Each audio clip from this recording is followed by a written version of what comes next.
Mi primer recuerdo en la vida es un recuerdo político. Yo nunca pude ser cineasta por completo, porque yo tenía un interés en la política y nunca pude ser un político por completo, porque yo era cineasta. La boda está en peligro de deteriorarse irremediablemente. Hay condiciones para que con un presupuesto bastante razonable Bolívar Film restaure la película.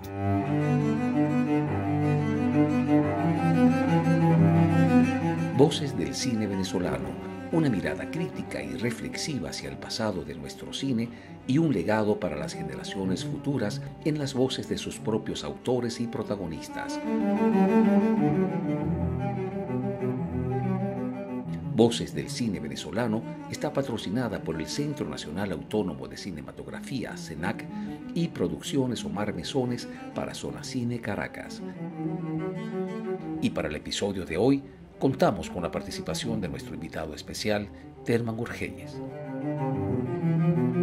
Y como siempre, quien les habla, su anfitrión, Omar Mesones. Telman, bienvenido a este nuevo episodio de Voces del Cine Venezolano. Telman Urgelles lleva ya varios años viviendo fuera del país, en la ciudad de Miami. Así que este encuentro o esta conversación va a tener lugar de manera virtual, a distancia. Telman Urgelles es uno de los cineastas más destacados de nuestra cinematografía y hoy vamos a conversar sobre algunas de sus obras más emblemáticas, como lo son La Boda, El Atentado o La Generación Halley. Pero al igual que lo hacemos con todos nuestros invitados, vamos a pedirle a Telman que por favor inicie su relato hablándonos de su infancia. ¿Cómo era Telman Urgelles de niño? Bueno, Telman, bienvenido. Bueno, muchas gracias, Omar, por pensar en mi persona para otro programa de tu estupenda serie de voces del cine venezolano. Te felicito por esto, igual que te felicito por la serie de Making of que hiciste de varias películas venezolanas, de las cuales tuve oportunidad de ver algunas cuando yo estuve en Venezuela, que es verdaderamente un trabajo verdaderamente muy valioso. Bueno, yo nací en Barquisimeto, en un hogar que era muy particular, porque era un hogar politizado, un hogar, lo que llamaban en aquella época, y seguramente algunos, los que persisten en esto todavía lo llaman, en un hogar comunista. O sea, mis padres y mi madre eran militantes del Partido Comunista en plena dictadura de Pérez Jiménez, lo cual significó que en un par de ocasiones mi padre fue preso y yo recuerdo muy pequeño visitándolo en la cárcel y durante todo ese tiempo, pero tiene que ver con muchos recuerdos míos están vinculados con eso, que era un misterio para los niños. Yo nací en el 48, apenas 8 días antes del golpe del 24 de noviembre de 1948, que derrocó a presidente Rómulo Gallegos. Mi primer recuerdo en la vida es un recuerdo político. Después, sacando la cuenta, después con mi mamá, yo no había cumplido. Fue en el 2 de diciembre del 52 hubo el plebiscito que hizo Pérez Jiménez, la elección para la Asamblea Constituyente, donde se lo ganó URD. Jovito Villalba ganó esas elecciones, pero fueron desconocidas por Pérez Jiménez, ¿verdad?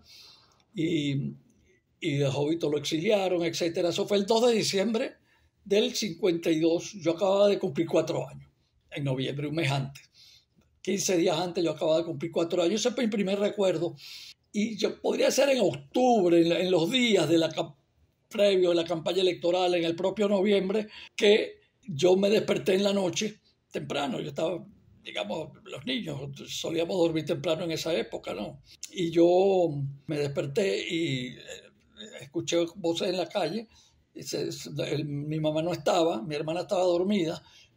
Yo salí a la ventana y frente a mi casa era una casita de estas casas que tienen vereda, como las casas de coche, digamos así, más o menos, que tienen vereda y una casa frente a la otra, separadas por una vereda, y frente de mi casa había 4 hombres vestidos de flu, uno de liquilique, otros de flu. Están muy bien representados en mi película La Boda, por cierto. Comienza en ese allanamiento que hay al principio de la película, ¿verdad? Más o menos lo traté de recrear con ese recuerdo. Esos 4 hombres preguntaban por mi mamá Entonces yo me senté en la ventanita, no, mi mamá no está aquí. Eran como las 8 de la noche, después mi mamá me dijo, eran como las 8 de la noche, ella estaba de visita donde una vecina. Y entonces, esa es mi parte del cuento, es que yo recuerdo a esos hombres ahí y me puse a llorar, pues me puse a llorar porque me decían, llame a su mamá, etc. Y entonces, bueno, otros vecinos fueron a avisarle a mi mamá. Mire, señora Lola, en su casa está la Seguridad Nacional y Telman está en la ventana llorando. Entonces los vecinos le dijeron, no te vayas, no, quédate, escóndete aquí, no te vayas para allá, te van a meter presa. Y eso. Y entonces mi mamá dijo, no, yo no puedo dejar a mis hijos ahí con esta gente, yo tengo que ir. Entonces mi mamá llegó. Esa es la parte del cuento de ella. Yo recuerdo solamente esa imagen. Y recuerdo vagamente, estos hombres entraron y revisaron todos los cuartos. Creo que buscaban a mi papá. Pues no. Yo recuerdo que a mí me decían, me sorprendía mucho. Me decía, si usted la policía le pregunta por su papá o su mamá, usted no diga, ya más grande, de 5, 6, 7 años. Me decían, yo decía, pero ¿y por qué si la policía es la que cuida? La policía es la que nos cuida a la gente, porque si a usted lo llaman de un carro, usted no vaya, usted no se acerca. Si unos señores lo llaman de un carro. O sea, había una cantidad de medidas de seguridad entonces tengo muchos recuerdos de una infancia politizada sin saberlo. Nuestros padres se ocuparon de mantenernos a nosotros inocentes de todo eso, hasta donde se podía, pues, en general. Yo, por ejemplo, recuerdo una vez mi mamá llorando. En mi casa se compraba el Nacional, como en la mayoría de los hogares venezolanos. Se compraba el Nacional en los hogares, digamos, cifrinos se compraba el Universal. En los hogares revolucionarios y más o menos de izquierda se compraba el Nacional, que era el periódico de Miguel Otero Silva, etc. Bueno, mi mamá estaba con el Nacional puesto sobre su cama llorando. Y entonces, mamá, ¿por qué llora? Yo me preocupé.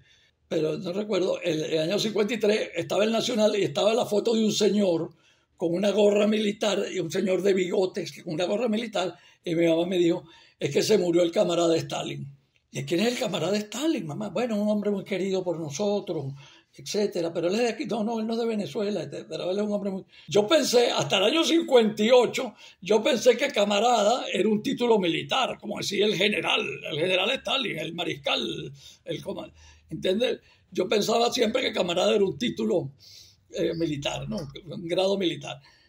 Bueno, cosas así. Pasaron numerosas veces. Y a mi casa venía gente que vivía en mi casa, camaradas enconchados. En mi casa hubo varios. Miro Gabaldón estuvo enconchado en mi casa. Carlos del Vecchio, que fue después un dirigente comunista de Caracas. Juan Francisco Lugo, otro dirigente popular de Caracas que murió después en los años 60, torturado por la policía en los años 60. Alonso Ojeda, Olachea, varios, que hacían amistad con nosotros, con mi hermana y conmigo, que éramos unos niños, pero yo después me lo conseguía. Yo me conseguía a Jesús Faría y me decía, yo te cargué chiquito. Yo Pompeyo, etc. Yo después trabajé con Pompeyo en la clandestinidad del partido. Ya cuando yo era un chamo de 19, 20 años, yo trabajaba con la dirección del partido en la clandestinidad y Pompeyo me decía, yo te cargué chiquito. Y después los encuentros posteriores, etc. Mi primero recuerdo del cine, vamos a entrar, digamos, porque ya tú verás que mi vida ha sido una vida escindida. Yo nunca pude ser cineasta por completo, porque yo tenía un interés en la política y nunca pude ser un político por completo, porque yo era cineasta principalmente. Nosotros teníamos un cine cercano, yo vivía en una urbanización que se llamaba La Concordia y el cine se llamaba Concordia. Y entonces nosotros nos íbamos caminando, varios amigos. En principio, hasta mi papá me llevó un día. A mí no se me olvida el nombre de esa película, una película menor, pero era un western americano. Un actor que después fue conocido en su época, se llama Randall Scott, que hacía western y eso. Randall Scott se llama Oro y Sangre, la película. Una vez que fuimos con mi papá, quizás fuimos un par de veces más. Esa película, recuerdo que pasaban una serie, un capítulo como de 10 o 15 minutos antes de la película, que eran unos seriados, que uno no podía dejar de ir el sábado al cine porque estrenaban la serie. Serie de Tarzán, serie de los halcones negros, recuerdo una, serie del halcón negro, serie de Batman, que eran, ¿verdad? Y nosotros lo llamamos en episodios, se quedaba ¿verdad? en el Capitán Marvel.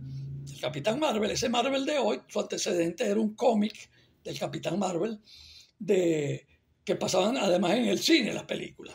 El Capitán Marvel estaba en un peligro grandísimo, ¡pa! Y eso había que esperar una semana que volviera el capítulo. Bueno, sobre todo mexicana. Ahí yo me vi todo el cine mexicano.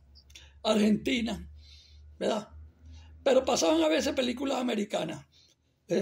Americana y latinoamericana, mexicana y argentina. Básicamente, ¿no? ¿Qué edad tenías en ese momento? Entre 6 y 10 años, pues.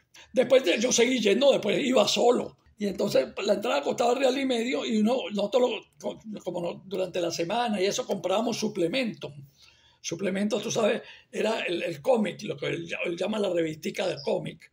Nosotros comprábamos suplementos y entonces vendíamos suplementos, cambiábamos con otros suplementos con suplementos y vendíamos lo que nos sobrábamos para comprar, lo vendíamos a locha. O sea, uno vendía 6 suplementos y cobraba la entrada. Bueno, también uno tenía, tu mamá te daba y eso, ¿no? Los padres te daban para ir, para pagar la entrada y para comprar refresco y eso. Recuerdo El monstruo de la Laguna Negra, por ejemplo, que es un clásico que después fue homenajeado por Erice en aquella película El espíritu de la colmena, creo. Fíjate una cosa, que una vez, iba a cumplir 10, digamos 7, los 9 años, un día pasaron unas películas de unos indios y algunos decían, no, ese es el indio Guaycaipuro y tal, y varias películas y como los que yo interpreto después eran como unos documentales y todo eso. Y entonces yo siempre me quedé con la cosa, ¿qué películas serían esas? Porque no eran las películas que yo veía en el Cine Concordia, que tenían títulos, que tenían canciones, que tenían los créditos, que tenían todas estas cosas. Una película, no, eran unas películas distintas a las otras películas, distintas. Bueno, chicos, yo después trabajé en la Biblioteca Nacional. Yo fundé el archivo audiovisual en el edificio, primero eso quedaba una oficina ahí en la Floresta. Después alquilaron un edificio, el edificio Rogui, en la Trinidad, y ahí empezamos a recibir películas y películas. Todo el archivo de imagen de Caracas, contratamos un señor que yo me fui de ahí y un señor se encargaba de... Bueno, y la biblioteca hizo un contrato con 2 queridos amigos que fueron Oscar Garbizu y Luisa de la Vil, Tenana, para que ellos propusieron un proyecto para rescatar las películas de Amabilis Cordero. Las llevaron a Canadá, al National Film Board de Canadá, y las pasaron de acetato, de nitrato a acetato, y las llevaron a la biblioteca. Y entonces un día las vimos. Coño, chicos, qué impresionante. Oscar dijo, esta es la película que yo veía en la escuela. Esta es la película. Amor de Indio se llamaba la película, porque eran películas muy naif. Se pueden ver hoy en día, conmovedor. Películas un poco naif, porque Amabilis era un artesano autodidacta. Y entonces, bueno, chicos, vi la película y yo me puse a llorar, pues se me salieron las lágrimas. Mira, porque entonces me enteré, junto con la investigación que hicieron ellos, que Amabilis Cordero era barquisimetano. Entonces, ahí además trajeron Tenana y Oscar, sobre todo, trajeron los cuadernos de Amabilis Cordero, trajeron los guiones, sus proyectos. Ahí yo quise hacer una película, nunca la pude hacer y quizás ya no la haga nunca, quizás, pero sobre Amabilis Cordero, porque Amabilis Cordero yo dije, este es igualito a nosotros. Ya yo hacía cine cuando eso pasó, yo había hecho El Rey del Joropo ya, y entré a trabajar en la Biblioteca Nacional.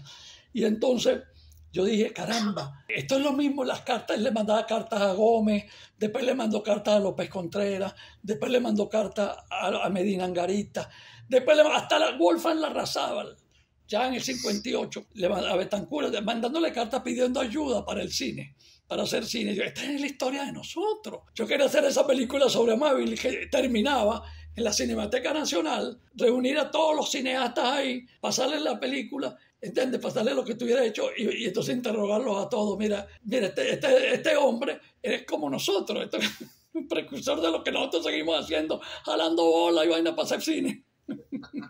Y es lo que hacen inclusive en el mundo entero, la mayoría de los cineastas independientes, pues no. Telma, ¿en qué momento se produce ese encuentro con el cine que te permite verlo ya como una vocación o como una alternativa profesional? Hubo un momento clave que fue Imagen de Caracas. Seguramente eso se ha hablado varias veces. Creo que Antonio Gerandi lo mencionó también cuando lo escuché. Porque muchos de las personas que tú has entrevistado pasaron por Imagen de Caracas. Imagen de Caracas, yo estudiaba en la universidad. A mí me gustaba, bueno, yo quería escribir. Y de hecho escribía. Cuentos, malísima poesía, que nunca la enseñé porque no me gustaba, a mí no me gusta esto, pero cuentos, escribía cuentos, etcétera, y que yo quería, inclusive de hecho yo me retiré de la escuela de psicología y me fui a estudiar letras.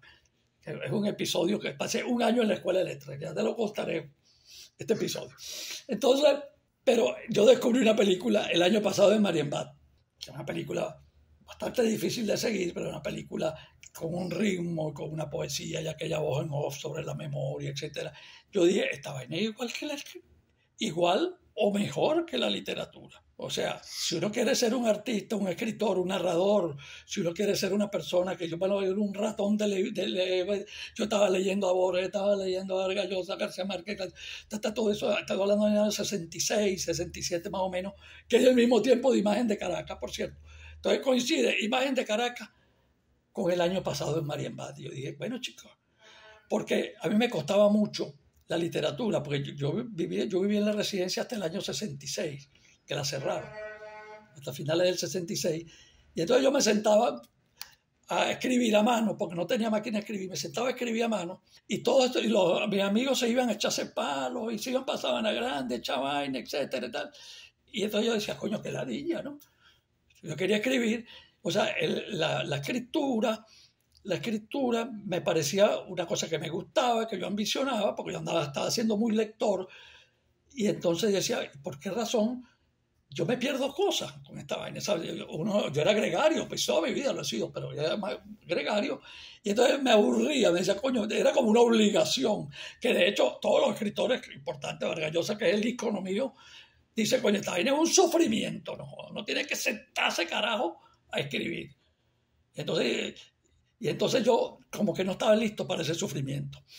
Y entonces empecé, como lector, disfrutaba la literatura como lector y coincidieron dos cosas. Creo que eso ya fue en el 67, que yo vi el año pasado en Marienbad. Este hombre es como Vargas Llosa, quizás más importante.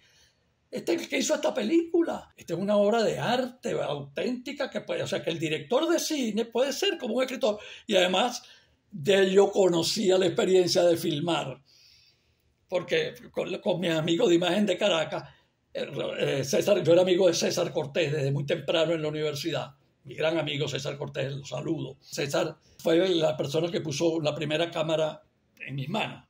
Roberto Siso, Perucho Laya, eran mis amigos de la Juventud Comunista, todos entraron a trabajar ahí. Y entonces yo trabajaba con Germán Lairé en la dirección clandestina del partido. Y Germán me dijo, no, tú no te puedes meter en esa vaina. Tú no me metes porque ahí está la DIGEPOL. O sea, eso es un nido comunista que montaron ahí Inocente Palacio y Jacobo Borges. ¿Entiendes? Montaron una vaina ahí donde todos los comunistas lo están metiendo ahí. Entonces ahí está metida la DIGEPOL de frente y el CIFA. Entonces, no, tú no puedes estar ahí. Entonces, porque yo vivía con Germán y yo llevaba a Pompeyo para las reuniones y a Teodoro una vez, etc. Entonces, no. Pero con César era un hombre tan inquieto y tan emprendedor. Él trabajaba en Imagen de Caracas, pero él agarraba la cámara de Imagen de Caracas y nos íbamos a filmar. Él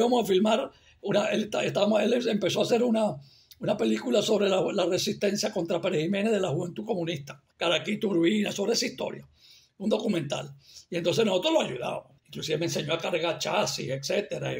Roberto se hizo hacia la cámara, Perucho otros días, etcétera. Entonces yo dije, coño, filmar es una vaina con un grupo de gente encantadora, con un grupo de panas, y al mismo tiempo tú podrías aspirar a hacer una vaina como el año pasado en Marienbad, que coño de literatura. ¿Entiendes? Yo no voy a escribir un carajo. Entonces, quizá guiones. Bueno, no, un poquito antes, otra persona, lo tengo que mencionar, importante en esta cuestión de cómo llegué yo finalmente al cine, es Carlos Apuro. Fíjate que la vuelta que da la vida, con quien hemos tenido muchísimas diferencias políticas, etcétera. Ellos andaban, el grupo digamos, de Diego Ríguez, Carlos Oteiza, Carlos Apurua, pues Julio Neri, creo, no sé, sí, creo que Julio. Pero yo no, pues yo era de la causa R. Yo era, una vez hubo unas protestas porque mataron una novia de Diego, la policía mató una novia de Diego, y ya fueron una serie de protestas y nosotros fuimos a apoyarlo como estudiantes de la Central. Y ahí conocí a Diego, al Flaco Lazo, a Enrique Lazo, etc. Y ahí en ese momento conocí a Carlos, que era un tipo, bueno, tan inquieto como ha sido siempre, un tipo muy inquieto. Y nos pusimos a hacer Super 8. Nos compramos una cámara Super 8 y empezamos y filmábamos los matrimonios. Habíamos dos grupos que filmábamos matrimonios. Diego Ríquez y Julio Neri por un lado y Carlitos Apuro y yo por el otro lado. Hicimos una compañía y le pusimos como nombre Felicine. Le filmamos su felicidad. Filmamos matrimonio, pero gente cifrinísima, etcétera, ¿no? Y filmábamos también cositas medio documentales, etcétera. Y entonces todo eso confluyó en el taller de guión cinematográfico de Carlos Rebolledo en el CELARC. Ahí se crearon una serie de talleres primero de poesía, de narrativa, de teatro, de ensayo, 4 talleres. Y no el de cine. Entonces, Rebolledo se movió era muy amigo de Domingo Miliani desde Mérida, que Rebolledo había fundado el Departamento de Cine de los Andes. Rebolledo habló con Miliani y entonces, no hay presupuesto para un taller de guión, ya no hay presupuesto, ni para pagarle al profesor, ni para pagarle a los alumnos. Recibían una beca que duraba 1 año por estar en el taller. Pero se creó igual, se hizo un taller informal, que fue como un curso. Él consiguió un presupuesto para pagarle a Rebolledo, etcétera, y de un curso, mira, yo te voy a decir que ahí casi toda mi generación de cine estuvo en ese curso. Estaba Jacobo Penso, estaba Livio Quirón, estaba Carlos Apurua, estaba Edilio Peña, Luisa de la Vil, Isidro Núñez, que era un fotógrafo que nos hizo la foto fija en El Rey del Joropo, estaba Andrés Agusti, que hizo la fotografía de mi primer cortometraje. Bueno, casi toda una generación que hizo cine. De hecho, yo hice mi primer cortometraje con casi todo. La producción la hizo Luisa de la Vil, la dirección de fotografía la hizo Andrés Agusti, la hizo la dirección de la cámara la hizo Roberto Siso, que no estaba en el taller de Rebolledo porque él vivía en Mérida. Lo traje de Mérida etcétera, ¿no? Entonces, el actor era Eduardo Barberena, que trabajaba en la dirección de cine del Ministerio de Fomento. El actor era Eduardo Barberena. Telma, estamos hablando del cortometraje La venganza o Qué bellas son las flores, ¿cierto? Se llama La venganza o Qué bellas son las flores. Corto de 10 minutos que no tengo copia. Tengo una copia en Humatic. Telman, entiendo que el guión de la película alias El Rey del Joropo surgió justamente de este taller que dictó Carlos Rebolledo. ¿Nos puedes comentar al respecto, por favor? Porque después Carlos Rebolledo propuso, digo, mire, yo tengo un proyecto que yo quisiera que este taller lo trabajara colectivamente. Se trata de un guión, de un libro que escrito por mi amigo Edmundo Aray, que se llama Los cuentos de Alfredo Alvarado, El Rey del Joropo. Y entonces él trajo a Edmundo al taller, yo conocí a Edmundo, de quien me hice también amigo entrañable hasta su muerte. Empezamos a trabajar, empezamos a leer, se leyó todo el libro, cada quien leía un tramo, eran cuentos, un libro de relatos. Pero yo digo, yo no quiero hacer una película que sea una sucesión de cortometrajes. O sea, yo quiero tener una historia que encadene todo esto. Surgió la idea de la grabación de un programa de televisión. Dijimos, mira, ¿por qué no se encadena? Se está haciendo un programa de televisión sobre este personaje, que es un personaje del pasado venezolano. Estructuramos entre todos una especie de escaleta y creo que escribimos un argumento, un tratamiento. Terminó el año el taller se disgregó, quedó un grupo más pequeño. Entonces escribimos el guión. Escribimos creo que 2, 3 versiones del guión. Al final creo que hubo una carrera rápida porque venía la segunda convocatoria de proyectos del Ministerio de Fomento, del programa Corpo Industria, Ministerio de Fomento. Ese año se hizo El Pez que Fuma, País Portátil y el Rey del Joropo. Yo iba a ser el asistente de dirección, tú eres el asistente de dirección y tal, entonces empezamos, pero Edgar Narváez era ayudante de dirección, Edgar Narváez, actual presidente de la ANAC, el Motilón, que también estaba en el taller, era el más jovencito de todos nosotros, el Motilón. Creamos una amistad y creamos un rapport y una integración de trabajo tan grande que un día, un acto de generosidad impresionante, pero yo me dijo, mire, poeta, yo creo que esta película usted la está dirigiendo junto conmigo. esta película usted la está dirigiendo junto conmigo y yo quiero que usted sea codirector de esta película.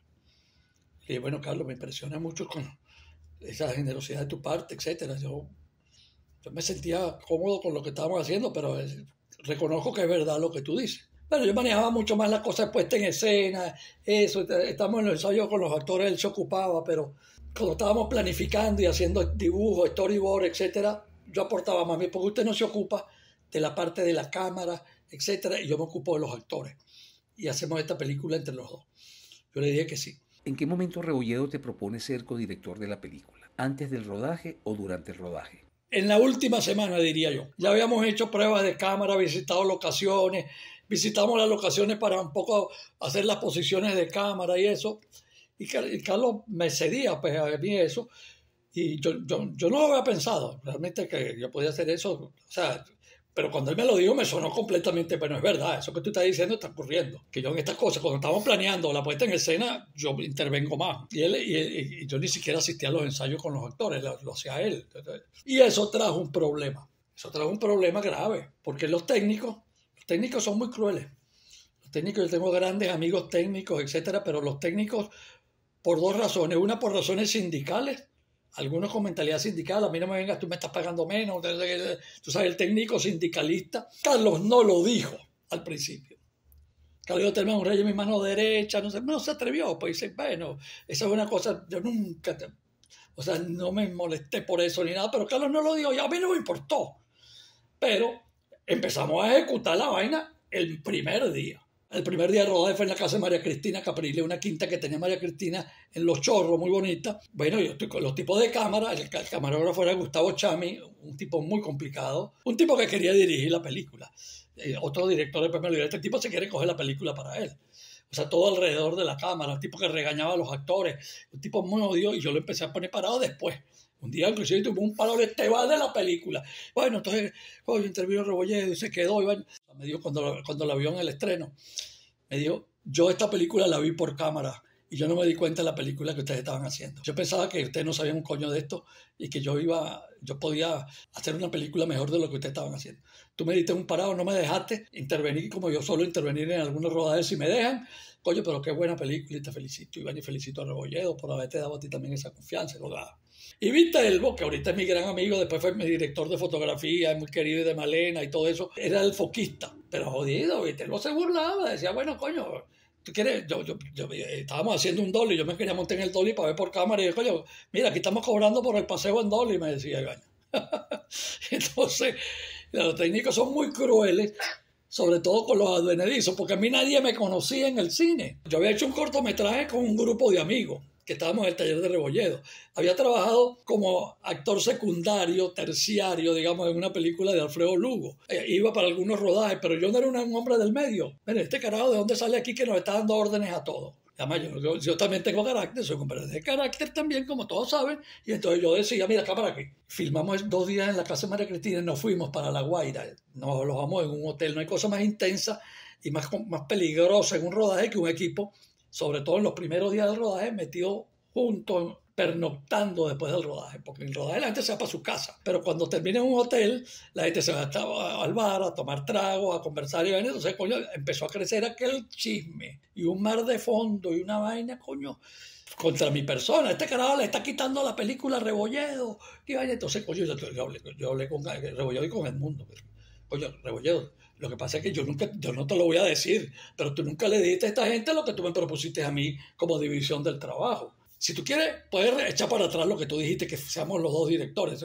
puedes echarlo para atrás. O sea, tú me propusiste, yo acepté, me parece correcto, me parece que además se ajusta a la división del trabajo que estamos teniendo, pero esta gente no lo sabe. Entonces yo estoy quedando aquí como, además, tú eres un hombre conocido en el cine nacional, un señor respetado, entonces este muchacho el carajo le está quitando la película. Entonces, coño, yo no puedo ser, o tú aclaras eso, aunque tú digas, o sea, Telman es un asistente con derechos y vaina, si no quieres decir, pero yo no puedo, o sea, si tú no me apoyas a mí, yo me tengo que ir. Inclusive se hizo una reunión, pero yo vi en un bar de fondo, bueno, pero es que aquí no se sabe quién manda en esta película, intervino alguien, no sé si fue el propio Chami, alguien, traímos un director de fotografía brasileño, Ventura se llamaba el apellido, José Ventura, o sea, luego yo habló, entonces se quejaron de eso, Y luego yo digo, no, chico, esta película, lo que pasa es que yo asumo mi culpa de que yo no lo aclaré suficientemente. Yo cuando les dije a ustedes que Thelma Reyes era mi mano derecha, que él iba a tomar muchas decisiones, etcétera,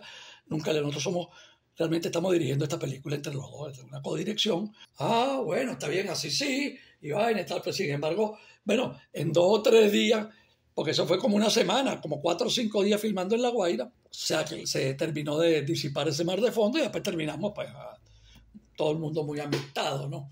Salvo que la tensión que siempre hubo con Chami. Porque Chami, yo creo que Chami pensaba, bueno, como este es el tipo que se ocupa de la parte de cámara y vaina, y este es un tipo nuevo aquí, etcétera, déjame que yo no me le monte encima. Después terminó bien, bueno, y terminó esa película que nos gustó mucho a todos. Yo creo que muy satisfactorio y eso. El rodaje terminó en julio, en agosto, a principios de agosto estuvimos llegando a La Habana y en enero, teníamos la copia definitiva aquí. Se estrenó creo que el 19 de abril de 1978. Bueno, Thelma, vamos a conversar ahora sobre La Boda, una película que es la primera que diriges tú solo, ya que alias El Rey del Joropo la habías dirigido a 4 manos junto con Carlos Rebolledo. Yo recuerdo haber visto por primera vez La Boda en su premier nacional en el Festival de Cine de Mérida en el año 1982 en el Cine Ejido. Fue un momento para nosotros muy emocionante que estábamos estudiando cine en los talleres de realización cinematográfica del CONAC y no solamente estábamos enamorados del cine, sino que ahora estábamos enamorados de cómo se hacía cine. Y para nosotros fue un acontecimiento la premier de esta película. Allí estábamos, recuerdo, Raúl Chamorro, estaba Marisa Bafile y bueno, todos estudiantes y todos emocionados con el estreno de las películas. La volví a ver hace pocos días para este encuentro, 41 años después, y creo que la propuesta temática y narrativa siguen teniendo mucha vigencia, Thelma. A mi modo de ver, no se trata de una película en donde se debate el bien y el mal, sino la justicia y la injusticia, lo cual de alguna manera ya la convierte en una película con un tono social muy fuerte. Entiendo también que acá con esta película, con La Boda, es un poco como el punto de llegada de muchas inquietudes que tú habías tenido a lo largo de tu vida hasta ese momento. Yo presenté un proyecto para concursar para el taller de guión del Centro de Estudios Latinoamericanos Rómulo Gallegos, coordinado por Carlos Rebolledo, y pedían un proyecto. Y mi proyecto creo que, no me acuerdo si se llamaba el Movimiento Obrero o algo así, que era un nombre genérico, la clase obrera, el movimiento obrero, y así se presentó. Era el resultado de la confluencia de muchas experiencias. La experiencia que ya te conté de mi familia, de mis padres durante la dictadura de Pérez Jiménez, la prisión de mi papá, el allanamiento a mi casa, etcétera. Y la caída de Pérez Jiménez, que esta te la mencionaré porque no está ahí, la caída de Pérez Jiménez que a mí me tomó en Caracas y que yo fui testigo a los 9 años, no había cumplido yo todavía, acababa de cumplir 9 años, en enero del 58, eso está en la película. Y al mismo tiempo la experiencia, mi papá también fue dirigente sindical, esas experiencias confluyeron y se hizo el guión. Yo no trabajé tanto el proyecto presentado durante el taller porque nos pusimos a hacer El Rey del Joropo. Yo había hablado con Edilio Peña, que había estado en el taller, no éramos tan amigos, pero era un tipo que yo respetaba. Yo dije, mira, yo tengo un proyecto y se lo dije en el taller, en el primero, yo quisiera que tú trabajaras conmigo ese guión. Edilio me dijo, ¿por qué no me entregas una sinopsis? Nosotros manejábamos mucho la terminología como la manejo yo hoy en día, y la manejamos todos hoy en día, digamos, del guión, etcétera. Me estaba pidiendo un tratamiento. Entonces escribí lo que fue un tratamiento de 11 páginas más o menos, 11 páginas y media. Y donde ya yo le proponía la estructura. Usted tiene que ser una película que vaya, ya el Rey del Joropo lo tenía, 2 tiempos, ¿verdad? El programa de televisión y las historias de Alfredo Alvarado en el pasado. Yo quiero complicar un poquito más esto de cómo fue el Rey del Joropo. O sea, si vamos a trabajar 30 años, esta historia comenzaba en el año 50, vamos a contar 30 años de la historia de Venezuela, y entonces contarlas linealmente va a ser muy largo y tedioso. Vamos a buscar 2 momentos.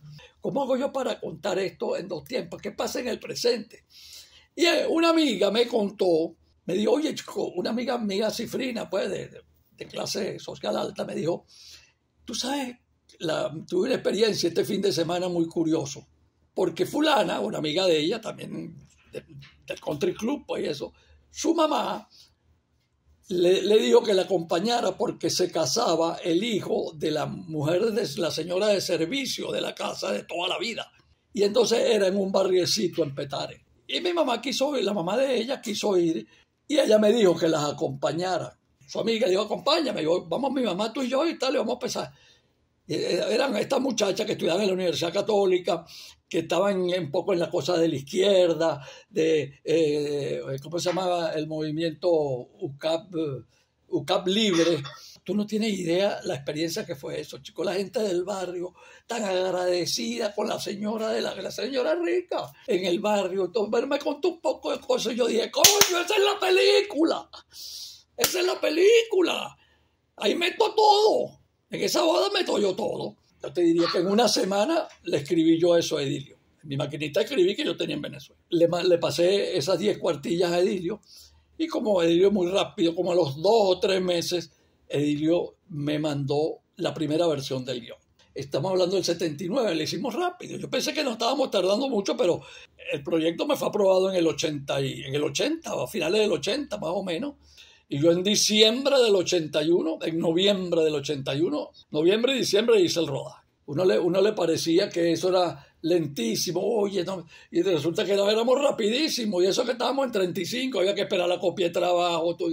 El cine Canaima, ¿te acuerdas del famoso cine Canaima, donde quedaba primero el Coney Island? Y el cine Canaima cerró, y entonces yo tenía buenas relaciones con el Blanco y Travieso, con Blancica, que eran el circuito Radonqui, que eran los dueños del local, y entonces me prestaron el cine. Se le quitaron todas las butacas, nosotros hicimos una placa, Rubén Ciso, bueno, con unos albañiles, Rubén Ciso fue el escenógrafo, hizo una placa de concreto en la parte donde estaba abajo. Pues tú sabes que esos cines eran así, y muchos todavía lo son, tenían como una hondonada, y entonces esa hondonada la planamos con una placa de concreto que tenía el plano del rancho donde se iba a hacer la fiesta.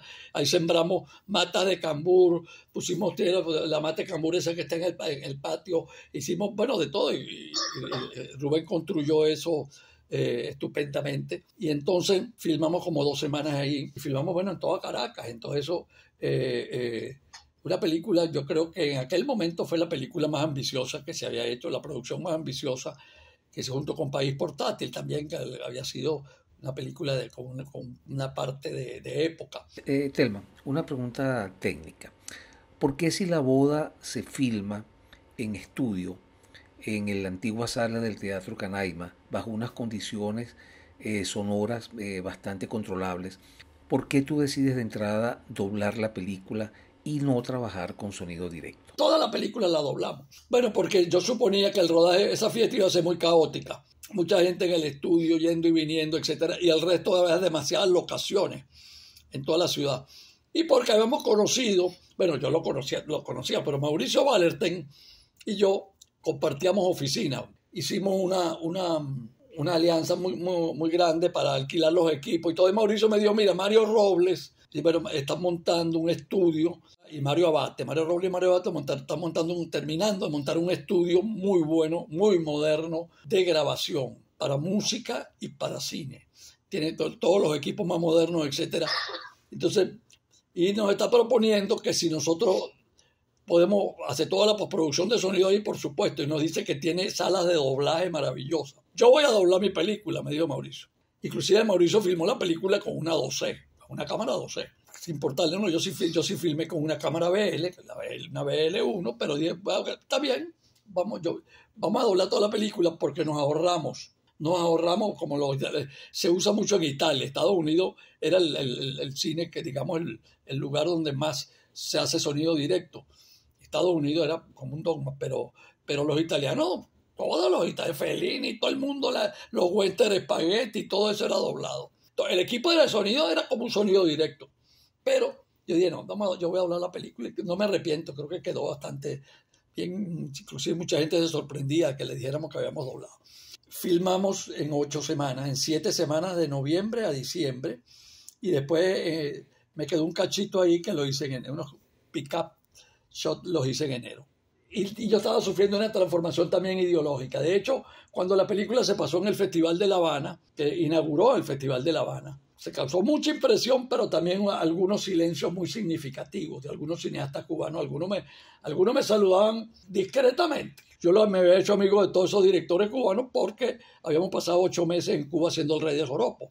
Y los conocí a través de Rebollero, porque era pana de todo y del mundo, que eran panas de todos estos tipos. Me felicitaron y tal, pero alguna gente me dijo, mira, un cubano me dijo, oye, en esa película no déjate títere con cabeza, porque esta era una película que hacía un cuestionamiento de la izquierda, ya, pues, ¿no? Después de 42 años de haber dirigido La Boda, si tuvieras la oportunidad, ¿crees que harías algo distinto en el guión, en la puesta en escena, en la postproducción? ¿Cambiarías algo de lo que hiciste?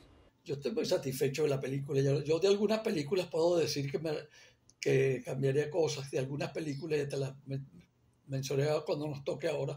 Pero no, yo creo que la boda me sigue representando a mí. La boda está en negativo, está en un proceso de pérdida de color. Nosotros hicimos la película en Fuji con Pucho Curtalón. Pucho me dijo, hay una película nueva de Fuji, yo la he usado en un par de comerciales, está muy buena. ¿Por qué no hacemos la película con Fuji? Y yo le dije, bueno, yo siempre he arriesgado, bueno, vamos, Pucho, vamos. La hicimos con Fuji y me arrepiento, es un nuevo arrepentimiento, fíjate. No de Pucho, Pucho es un gran director de fotografía y una gran persona. Yo tengo entendido que fue tu maestro en los talleres estos del CONAC. Pero la película tenía menos durabilidad que la Kodak. Hay 2 películas venezolanas que tienen ese problema y las 2 hicieron con Fuji. Pero Bolívar Film se compró un escáner, ahora lo tiene, un 4K. Y ya tengo un presupuesto, he hablado con Jorge Yaco es un fanático de la recuperación de La Boda. Él hizo pruebas con Oscarín, antes que Oscarín se fuera de la Cinemateca, hicieron pruebas y tal. Oscarín me dice, no le saquemos otra copia química a esto, Telman, esto no va a dar, mira, no va a dar la calidad. Bueno, pero la buena noticia que tengo es que la Cinemateca Nacional tiene una copia positiva, en muy buen estado. Entonces Jorge hizo pruebas. Entonces hay partes del negativo que están más limpios, etcétera, y que se pueden usar, pero hay partes que están muy decolorados, pero eso, las copias positivas lo tienen. Entonces se va a escanear parte del negativo y parte de la copia positiva. Le dije, a ver si consigo dinero, aunque sea para escanear y ya la tenemos digitalizada. La boda está en peligro de deteriorarse irremediablemente. Hay condiciones para que con un presupuesto bastante razonable Bolívar Film restaure la película. Y bueno, yo hago este llamado, aprovecho tu conducto para hacer llamado que la boda alguna importancia tiene en el cine venezolano para que se la tome en cuenta. Bueno, vamos a conversar ahora un poco sobre el atentado, Telman. Bueno, se hace el atentado. En Foncine había un sistema de incentivos. ¿Te acuerdas de los incentivos? Los incentivos consistían en 2 incentivos.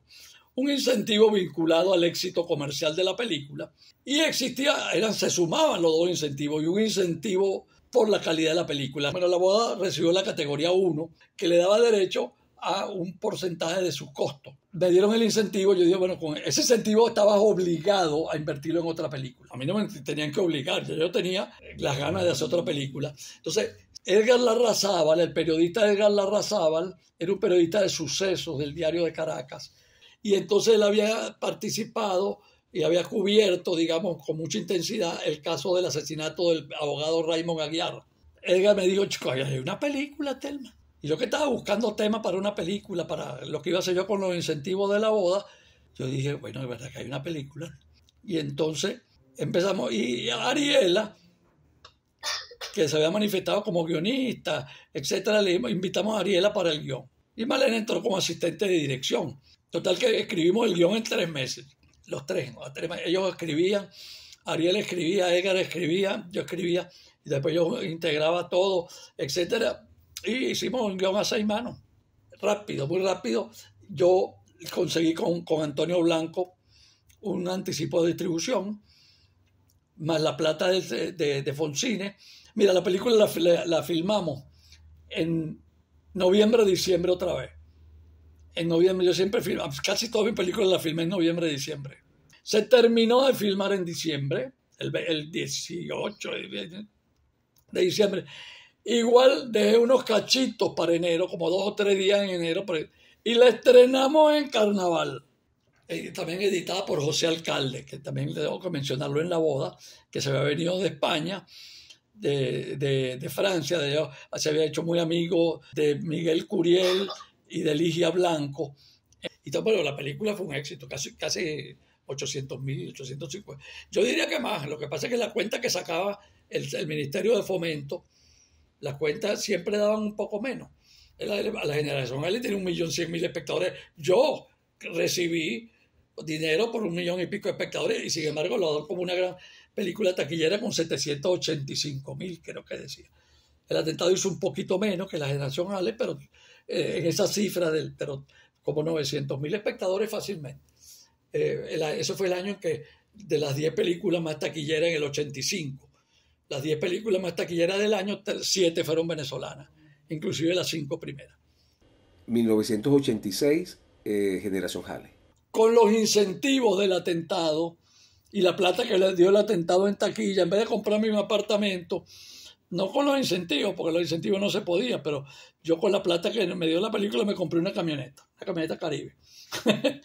Pero fue lo único, lo demás lo metí en otra película, que fue La Generación Halley. Bueno, eso surgió por lo siguiente. Mis hijas mayores, María Fernanda y Carmen Beatriz Urgelles Barberi, están en todas mis películas. Estuvieron pues como niñas. Son las niñitas que cuando el rey del joropo es un niñito, ¿te acuerdas que hay una historia que se lo llevó una señora, lo tenían agarrado con unos grillitos, ¿te acuerdas? Unos grillitos una señora se lo lleva para su casa y esa señora tiene 2 hijas, 2 niñitas. Esas niñitas eran María Fernanda y Carmen Beatriz, mis 2 hijas. Pero ellas me dijeron, bueno, papá, tú siempre nos metes en las películas, pero alguna cosita chiquitica. ¿Por qué nosotros no hacemos algo más grande? Yo le dije eso a Gustavo, que también tenía 3 hijas hembras. Yo tenía 2, él tenía 3. Y su hija, Alexandra Rodríguez, había hecho la película de José Alcalde, Operación Chocolate. Vamos a inventar una película. Eso surgió de la nada. Yo me busqué a Diana Calimichi, le propusimos y yo le dije que ella era más joven, pues tú puedes sintonizar más, Diana, con esa juventud. Ella no era... Yo quería hacer una película, mis hijas tenían 14 y 15 años y empezaron a inventar historias y empezamos a visitar, a ir a las minitecas, empezamos a ir a la fiesta de los muchachos. ¿No? Me acuerdo que pasamos una semana, un amigo me prestó un apartamento en la playa y pasamos una semana escribiendo el guión ahí, una versión. Vamos a juntar todo esto que tenemos. Hicimos una primera versión y después fuimos haciendo nuevas versiones. Dacha Nazoa, Claudia Nazoa, que también es una guionista y estupenda directora, etcétera, a quien todos conocemos, Dacha, yo le hice una revisión. Yo le dije, mira, Dacha, tenemos este guión. Nos hizo unos comentarios, y no escribió, pero nos dijo, este personaje me encanta, ¿por qué no le escriben un poquito más? Y nos dio ideas, etcétera. Hicimos una nueva versión, se la presentamos a Antonio Blanco, le encantó, y se la presentamos, como tenía mucha parte musical. Yo había tenido oportunidad de conocer a Rodríguez Miranda, el presidente de Sonorot Ben, y le propusimos, con Antonio, yo le propusimos que entrara, y entonces él entró con el catálogo musical, metimos a Melissa. Cuando él dijo que sí, hicimos una versión para meter. Habíamos hablado de una artista, entonces que hacía, pero ya después le pusimos corporeidad y metimos a Melissa. Y bueno, hicimos un guión hecho para unas personas, como cuando le escriben un guión a una actriz o a un actor. Una película para nuestros hijos, para mis 2 hijas y las 3 de Gustavo. El casting fue maravilloso. Nosotros nos íbamos para las playas. Me acuerdo que había una guerra de minitecas en el Sombrero, Cayo Sombrero, allá en los cayos de Chichirivichi, etc. Y nos pasamos una noche y nos cayó un palo de agua. Estaba el flaco Larrazábal, Lirama Díaz, que era productora. Nos pusimos a bailar con los muchachos a las 3 de la mañana en medio de un palo de agua con unas minitecas. Entonces, bueno, total que reclutando gente con una Polaroid, buscando muchachos en Caracas, en las discotecas en Caracas, en las calles y eso. Reunimos hicimos un casting enorme. Durante 2 o 3 días hicimos casting y después agarramos y seleccionamos a esos muchachos y se los entregamos. Por cierto, aprovecho que acaba de fallecer ella, a Verónica Odó, para que Verónica en un taller de un mes preparara a esos muchachos sobre los rudimentos de actuar, pues no, porque ningún actor, nadie era actor ahí. Ellos hicieron el taller con Verónica, empezamos a filmar también en noviembre y diciembre. El primer día de rodaje era mi cumpleaños, me acuerdo, el 16 de noviembre de 1985. Tuvo que hacerlo porque era un concierto que daba Melissa, que es el concierto que está al final de la película. 4 cámaras, una cámara en una grúa, Hernán Toro hacía esa cámara en la grúa, otra cámara la hacía Carlos Aspurua en el escenario, otra cámara la hacía el camarógrafo de la película, Eddie León. No, Eddie León creo que Eddie León estaba en la grúa, que la subían, bajaban, etc. Y 2 cámaras en el escenario. Hicimos la película, también la produjimos muy rápido y la estrenamos con muchísimo éxito. Hicimos un disco, la película tenía, digamos, todos los ingredientes para ser también muy exitosa, pues, ¿no? Tú sabes que a mí me sorprende mucho porque todo el mundo dice que la película mía, que es clásica y que es emblemática, etcétera, es La Boda. Todo el mundo, bueno, en efecto lo es para el mundo del cine culto. Pero la película mía, que tiene más una película de culto, es La Generación Halley. La Generación Halley tiene páginas de Facebook, tiene varias páginas de Instagram, tiene fanáticos impresionantes. Bueno, Thelman, después, en el año 1993, un lapso largo de casi 7 años, aparece Los Platos del Diablo. Iván González me dijo, mira, ¿te leíste la novela de Eduardo Liendo, Los Platos del Diablo? No me la he leído. Oye, léete esa novela, ya hay una película. Oye, sí, yo me devolví, me metí en Suma y la compré. Y ese fin de semana me la bebí de un tirón. Llamé a Eduardo Liendo y le dije que yo estaba interesado en hacer una película sobre la... Y entonces me dijo que sí. Claro, Telmo, por favor, claro que sí. Pero yo no me quiero meter en el guión. Me dijo, yo preferiría que tampoco te metieras. Yo trabajo con Edilio Peña, que te admira mucho. Yo me gustaría hacerlo con Edilio. Oye, con Edilio, por supuesto, chicos. Yo soy un gran admirador de La Boda, etcétera. Y entonces llamé a Edilio y yo en 4 meses yo iba para Mérida, Edilio venía para Caracas, iba para Mérida, pam, escribimos Los Platos del Diablo. Y entonces el proyecto ganó en el Senac. Era Foncine, la transición ahí era... Bueno, me acuerdo que sí era Foncine, porque yo me acuerdo que cuando estábamos ya el proyecto aprobado, el personaje del escritor de Valencia, Daniel Valencia, el escritor exitoso que le roba la novela, etcétera, no lo teníamos. Y entonces despiden a Julio Sosa de Foncine. Lo despide Gustavo, que había hecho una obra de teatro con Julio Sosa, de Ibsen Martínez sobre Rómulo Betancourt. Me dijo, ¿por qué le decimos a Julio Sosa? Metimos a Julio, yo quise hacer una historia lineal, casi todas mis películas, ¿verdad? En todo caso, las más importantes eran Disrumpiendo el Tiempo. Yo dije, vamos a hacer una película. Yo soy Eduardo Liendo, esto empezaba con la escena donde lo llevan a los tribunales, a Ricardo Azoral. Azoral lo llevan a los tribunales y esta muchacha, que es Cindia Santos, que lo interpreta Mimi Lazo, le dispara y lo mata en la puerta de los tribunales. Así empezaba la novela. No lo mata en la novela todavía, la mata en la mitad. Yo quisiera asumir el desafío que no se sepa que él mató a este tipo. Que se sepa que él le robó la novela, que el tipo lo mata un carro. Pero yo quisiera mostrar la sorpresa de que quien lo mató con el carro fue él al final. Entonces, hazlo como tú quieras, me dijo Eduardo. Hicimos la película también muy rápido, también en noviembre, diciembre, del 91, no del 92. Edgar fue mi asistente de dirección, que también lo fue en La Generación Halley. Elizabeth Baral, la esposa de Edgar, mi gran amiga, fue la productora ejecutiva, y Saki Larrazábal junto con Elizabeth. Ellos tenían una compañía que se llamaba Moviola Production. Ella fue la directora de producción y Saki productor ejecutivo. Filmamos en Barbados, fuimos a Barbados, que es el lugar donde él se retira a plagiar la novela. No solamente a copiarla, sino metiendo giros propios, internalizándola, haciendo la suya, la novela que él le roba. Él la tenía para leerla unos días cuando matan a un accidente de carro, muere Daniel Valencia. La película sufrió de 2 cosas, una película muy distinta a mis películas anteriores, una película más autoral, más intimista, volvió un poco al tono autoral que tenía el atentado y el Rey del Joropo, mientras que la boda y el Rey del Joropo, mientras que el atentado y La Generación Halley fueron películas que buscaban más público, buscaban al público. Hubo gente que se indignó porque yo cuando dije, creo que me arrepiento de eso. Una de las cosas que yo escribí una nota que decía en el atentado, esta es una película comercial. Lo que esperen una película de festivales, etcétera, no será así. Y no debió hacerlo, porque uno no tiene por qué decir que... O sea, Román Chalbaud, aquí nosotros deberíamos aprender de Román Chalbaud, cada película de Román decía, esta es la mejor película que yo he hecho. Y después en la siguiente, esta es la mejor película que yo he hecho. Y entonces yo al principio decía, bueno, pero Román, ¿qué es eso? No se lo dije nunca a él, pero tenía razón. Uno tiene que alabar su queso.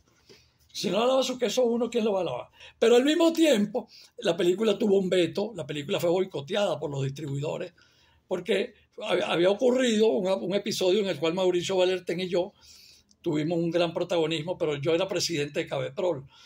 Y nosotros denunciamos, terminado el gobierno de Lucinchi, nosotros denunciamos que Cadivino, Recadi, que los distribuidores habían hecho...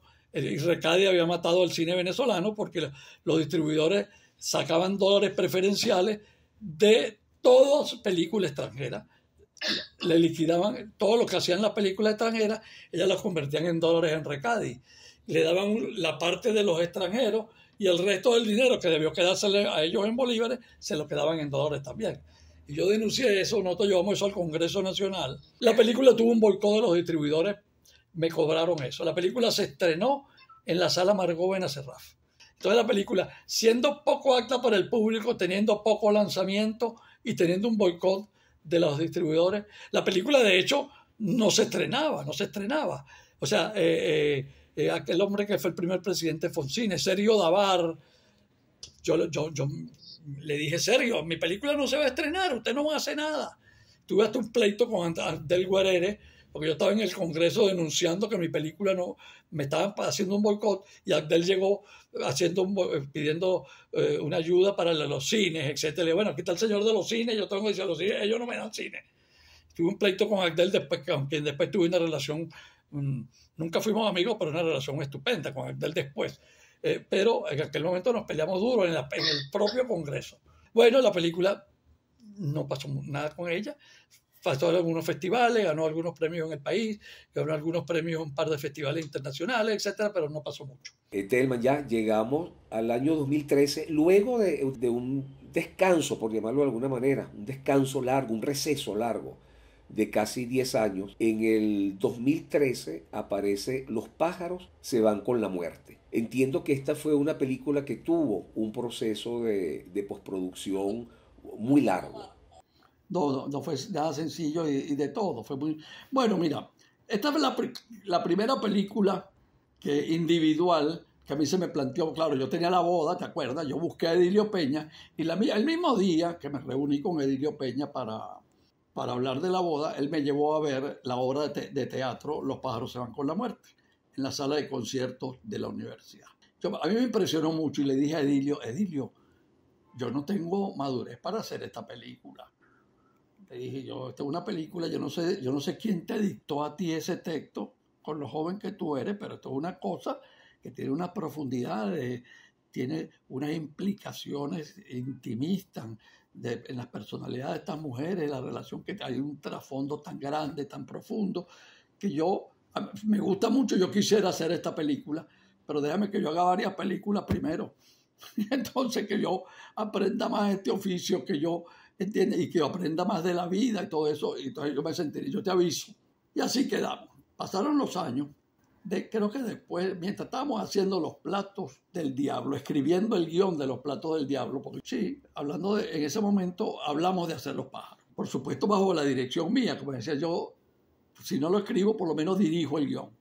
No me gusta esto, vámonos por aquí, vamos a desarrollar más esto, etcétera, ¿no? Bueno, yo una vez lo metí en el Foncine y la película me la aprobaron, pero yo la rechacé, no lo hice. La metimos como en el 96, junto con un proyecto de Malena que se llamaba Acosada, en lunes de carnaval, y las aprobaron las dos. Estuvimos moviéndonos por España, montamos una coproducción de la película de Malena, y tal, y la filmamos las dos el mismo año. Tú que me preguntas qué no hubieras hecho, yo hubiera debido esperar un año más, decirle al SENAC, mira, vamos a hacer esta película y no hagamos esta, yo renuncio y lo vuelvo a introducir. De hecho, el SENAC daba 100.000 bolívares o 100 millones, no me acuerdo la cantidad, con este poco de cero, daba 100. Al año siguiente, los que prácticamente filmaron junto conmigo, los que recibieron en la siguiente convocatoria, le dieron 165, lo cual hubiera representado para mí una gran cosa para presupuestariamente no se me hubiera atascado la película como se me atascó. Y al punto yo recuerdo que nosotros filmamos el último día con 2 rollos de película que me prestó Filip Toledano. Filip Toledano y Diana Sánchez me prestaron 2 rollos de película. Terminamos la película, la filmación, empezó el gobierno de Chávez y se lanzó una cosa que se llamó la sobremarcha cultural, algo así. Una cosa que puso Chávez en su primer año de gobierno. Se logró hacer una sobremarcha cultural y le dieron una platica al cine. No alcanzaba para hacer nuevas películas, pero alcanzó para dárselo a varias películas que estaban atascadas en su postproducción.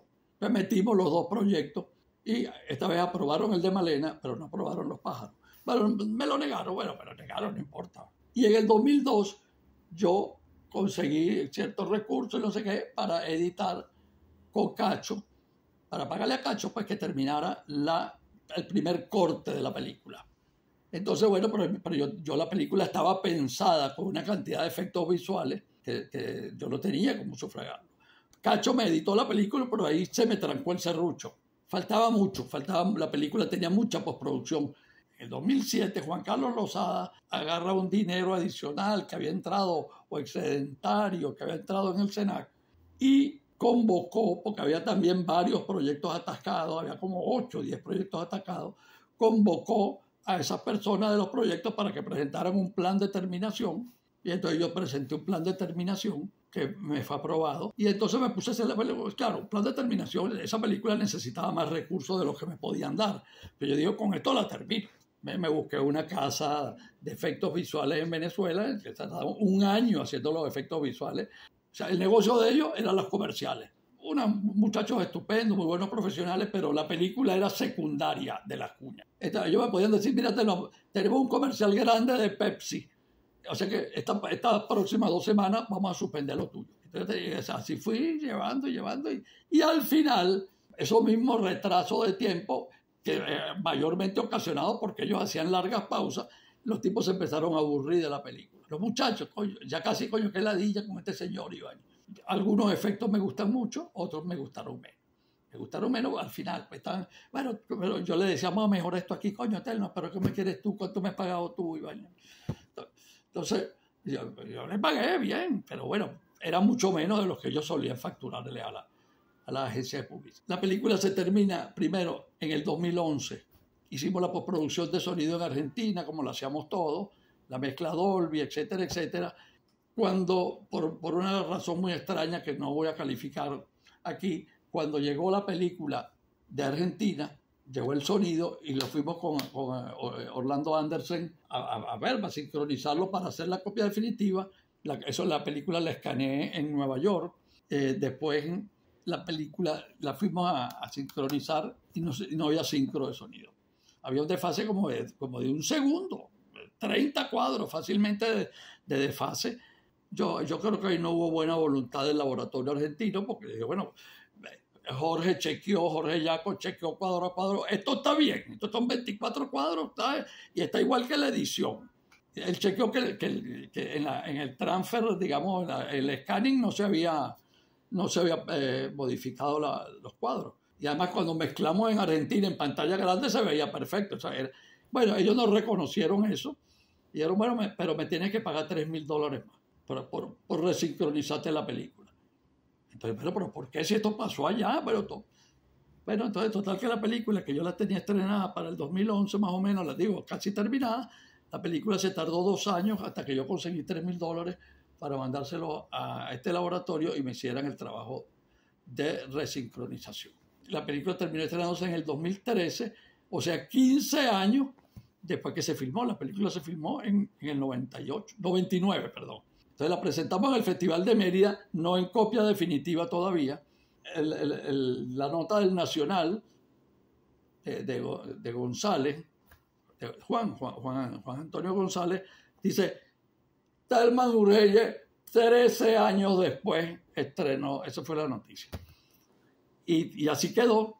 O sea, toda la noticia alrededor de esta película resultó en los 13 años que yo me tardé haciéndola.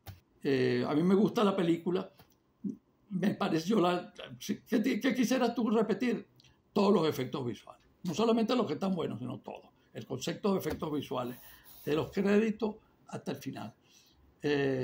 Me encanta la música de Tullio Cremicini, me encanta en general todo, pero en la película a la gente que a mí me importa le gustó muchísimo. Tuve algunas muy buenas críticas de gente de cine. Las críticas de cine fueron más bien frías, y algunas que ni siquiera leí, pero me dijeron que algunas fueron muy negativas, etcétera. Bueno, la película fue fallida. No me faltó que me diera: eso fue María Leonza. María Leonza no quiere que la estén sacando en película. Bueno, Thelma, estamos llegando ya al cierre de este episodio y como ya tú sabes, nosotros acostumbramos a hacerle a nuestros invitados una serie de preguntas de carácter personal. Y bueno, para comenzar, la primera de estas preguntas sería si en una situación, en un escenario imaginario, tú te vieras en la necesidad, en la obligación de seleccionar, de quedarte con un libro, con un solo libro. ¿Qué libro escogerías? La ciudad y los perros. Por supuesto, cualquiera de Vargas Llosa, pero podría ser La ciudad de los perros, la primera, o La casa verde, o Conversación en la catedral. ¿Y qué película escogerías? Déjame escoger dos. Casablanca, va a poner, una, Casablanca. Yo tengo otra película favorita que se llama El silencio de los corderos.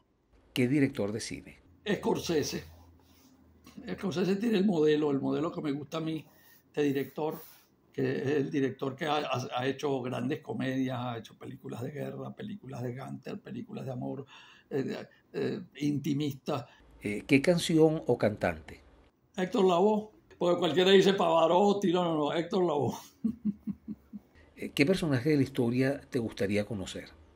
Eso también es difícil, ¿no? Pero yo creo que Winston Churchill. Yo creo que yo diría que Winston Churchill. A mí me hubiera gustado estar ahí viendo todo eso. O sea, ese tipo como detuvo al fascismo, pues, como detuvo al nazismo, sobre todo. ¿Entiendes? Casi que si no hubiera existido Winston Churchill, a lo mejor esa gente triunfaba.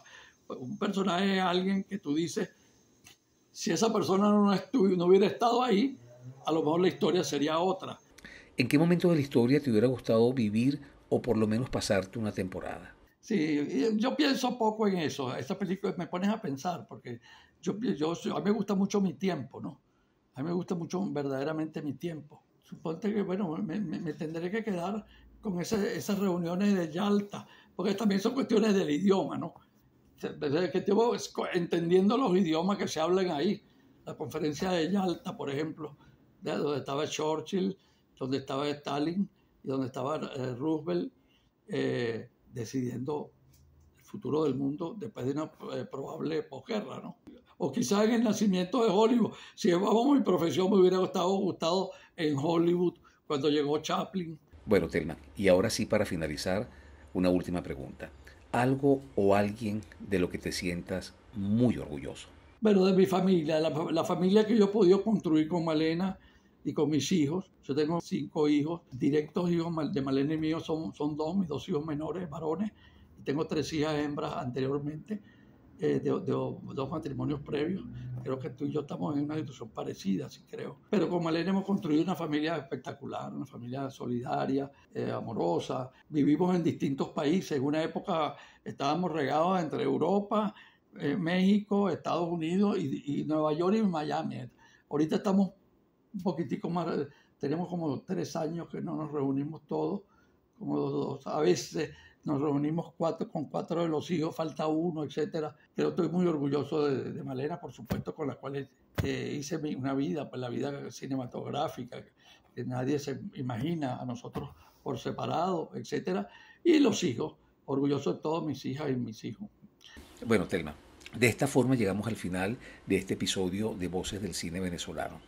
Ha sido un encuentro no solamente interesante, sino muy entretenido, y estoy seguro que, al igual que a mí, nuestros oyentes y en especial los seguidores de tu obra van a tener una visión más completa y más profunda de tus propuestas cinematográficas. No me queda ya más que volver a agradecer de tu buena disposición y el tiempo que le has dedicado a este espacio y haber compartido generosamente con nosotros todas tus reflexiones y comentarios sobre tu propio trabajo y sobre tu vida.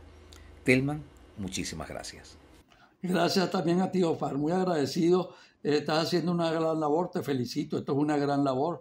Ya yo te lo mencioné por escrito el otro día, que la labor de los making of fue muy reconocida. Era mucha. Llegué a ver 2 o 3 de ellos y me parecieron estupendos. Y con esto que estás haciendo ahora, me parece que hay un gran, lo que tú llamaste legado. Ya, el legado ya lo tienes y todavía te faltan muchos años más de trabajo.